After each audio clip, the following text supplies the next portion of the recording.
그리고 혹시는 이게 무고를 당하시는 분들이 네. 영상 본다면 알고 계셔야 되는 게 상대방이 나를 고소해서 내가 수사를 받는 동안에는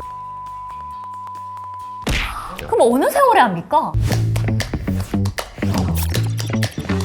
안녕하세요. 친절한 소송입니다. 오늘은 꽃뱀에 물린 연예인들과 무고죄에 대한 내용을 준비했습니다. 요즘 무고죄 얘기가 상당히 많잖아요. 점점 늘어나고 있죠. 네, 무고죄 뭐 형량을 높여야 한다, 처벌을 높여야 된다 이런 목소리도 높아지고 있는데 저는 개인적으로 무고는 사형에 처해야 된다고 생각해요. 사형에 처해야 된다. 진짜로 개인적으로. 무고는 정말 사형에 처해야 하는 중죄이다. 왜 그러냐면은 한 사람의 인생이 그냥 박살나 버려요. 이게 주변 사람들의 평판에도 그쵸? 문제가 있고. 평판도 그렇고 사업도 그렇고 여러 가지로 네. 한 사람의 인생이 박살날 수 있는 게 무고죄인데 이거를 너무나 쉽게 네. 신고를 하고 조작하기가 너무 쉬우니까 특히 네. 이제 성범죄 같은 경우 오늘 뭐 주제도 이제 꽃뱀이라고 얘기를 했는데 네. 정말 이제 돈을 같이 하려고 무고로 신고하고 합의가 돼서 수면 밖으로 안 나오는 경우도 있는데 네. 좀 예전 사건이긴 한데 특히 이제 주병지 씨 사건 같은 경우 네. 이분은 뭐 이 뒤로 방송도 거의 나오기가 힘들었고 회사도 거의 다 이제 폐업하다시피 했으니까 네. 타격이 어마어마하게 심했죠. 저는 사실 이 주병진 씨 사건이 있었을 때 좀 어린 나이여서 체감이 좀 잘 안 되거든요. 변호사님 그때 실제로 좀 뭐 대중들의 분위기라던가 상황이 좀 어땠나요? 또 개인적으로는 또 그때 제 친구가 주병진 씨 비서였어요. 그래요? 그래서 그 사정을 더 잘 알죠, 제가. 잘 나가고 있던 분이었는데 이 무고를 당해서 사업도 이제 뭐 주병진 씨 이미지를 좀 많이 차용해서 속옷 회사 사업을 했었는데 또 회사가 거의 도산 상태에 이른 걸로 알고 있고. 이진욱 씨 같은 경우에도 이분도 무고를 당해서 너무 안타까워서 이분 같은 경우에는 어떻게 지금 다시 복귀는 하긴 하셨어요. 네네. 근데 그동안 외부에 나오지 않은 뭐 민사적인 문제라든가 손해라든가 또 어마어마할 거거든요. 그렇죠. 그리고 어쨌든 알게 모르게 따라붙는 그런 꼬리표도 있을 것이고. 그렇죠. 네. 그리고 박시우 씨 같은 경우에도 이제 무고를 당해서 나중에 진실이 밝혀졌다 하더라도 정말로 상처뿐인 영광으로 끝나는 거거든요. 변호사님 그런데 제가 생각하기에는 저희 체감상 뭔가 과거보다 이런 무고 사건들이 점점 많아지는 것 같은데 왜 이런 건가요? 뭐 성범죄의 경우에는 최근에 언론에 여러 가지 사건도 많이 나오고 하다 보니까 성범죄에 대한 인식도 높아졌고 뭐 또 돈을 노리는 경우도 있고 아니 개인적인 화풀이나 뭐 앙심이 있어서 그런 경우도 있고 뭐 제가 본 사례로는 그런 사례 있었어요. 동창회에 갔는데 서로 성관계를 했어. 서로 동의하에 여자 입장에서 깨어나서 보니까 내가 별로 좋아하지 않은 좀 찌질한 애랑 성관계를 하게 된 거예요. 그 자신이 자기가 기분이 너무 나쁜 거예요. 돈을 요구하는 것도 아니에요. 그래서 무고를 하는 경우도 봤어요. 이거는 남자를 두 번 죽이는 행위 아닐까요, 진짜? 그렇죠. 정말로 두 번 중이죠.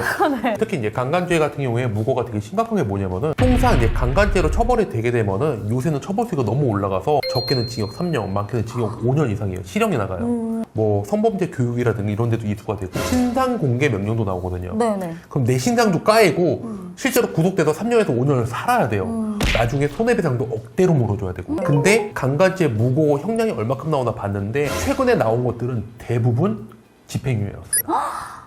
감옥에 가지 않는다. 그렇죠. 그러니까 계산적으로 하면 그래요. 무고했다가 안 걸리면 땡큐 돈도 벌고 다 괜찮은데 걸리면 집행유예야. 이 공식이 나와버리는 거예요. 아니 이게 성범죄 처벌 수위가 높아지는 만큼 무고 형량도 같이 높아져야 같이 되는데 높아져야지 이게 비례가 맞는 건데 불균형이네요.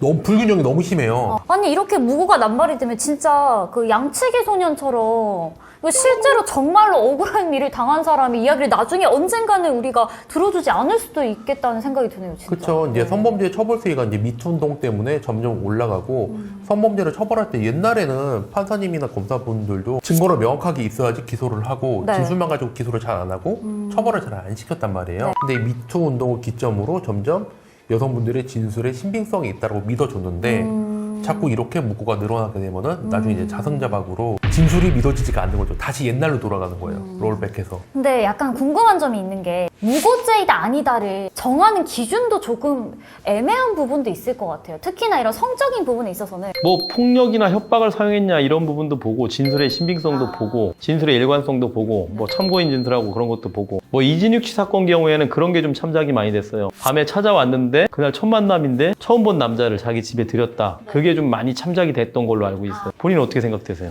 이거는 뭔가 내가 관계 발전에 의지가 있는 그죠? 근데 물론 집에 들인 게 성관계까지 동의했다고 볼 수 없지만 성관계를 동의했다고 볼 수 있는 중요한 참고자료가 될 수 있는 거죠. 그럼 이렇게 실제로 밝혀서 나의 억울함이 드러나게 된 사례가 있나요? 많이 있죠. 저희 회사에서 진행한 것도 많이 있는데 근데 한 가지 더 좀 안타까운 거는 내가 무죄가 나왔다고 해서 상대방이 무고로 처벌받는 거는 아니에요.